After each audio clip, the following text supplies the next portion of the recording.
પાલનપુર બિહારી બાગથી હનુમાન ટેકરી જતા માર્ગ પર મસમોટા ખાડાથી અકસ્માત થવાની ભીતિ। ત્યારે એક યુવતીનું એક્ટિવા ખાડામાં પડતા મોટી જાનહાનિ ટળી। બેઠો માર લાગ્યો તો પાલનપુર બિહારી બાગથી હનુમાન ટેકરી જવાના નેશનલ હાઈવે પર મસમોટા ખાડા પડી જતા અકસ્માત થવાની ભીતિ સેવાઈ રહી છે।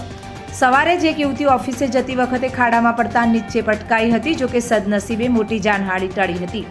પાલનપુરમાં પડેલા વરસાદને લઈને ઠેર ઠેર ખાડા પડી જતા પાલનપુર નેશનલ હાઈવે પર મસમોટા ખાડા પડી જતા અકસ્માત થવાની ભીતિ સેવાઈ રહી છે। ત્યારે બિહારી બાગથી એક યુવતી હનુમાન ટેકરી તરફ ઓફિસે જઈ રહી હતી અને તે સમયે ખાડામાં એક્ટિવા પડતા નીચે પટકાઈ હતી, જેના પગલે આજુબાજુથી લોકોના ટોળેટોળા એકત્ર થઈ ગયા હતા। યુવતીનું એક્ટિવા ઊભું કરી સાઈડમાં લઈ જવામાં આવી હતી, જોકે સદનસીબે પાછળથી કોઈ ભારે વાહન તે સમયે ન આવતું હોવાના કારણે મોટી દુર્ઘટના થતી બચી ગઈ હતી।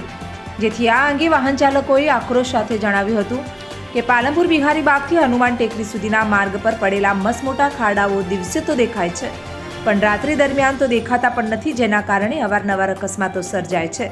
તો તંત્ર દ્વારા મોટી દુર્ઘટના સર્જાય તે પહેલા જ આ બાબતે તપાસ કરીને તમામ ખાડાઓ ઝડપથી પૂરવામાં આવે તેવી માંગ ઉઠી છે।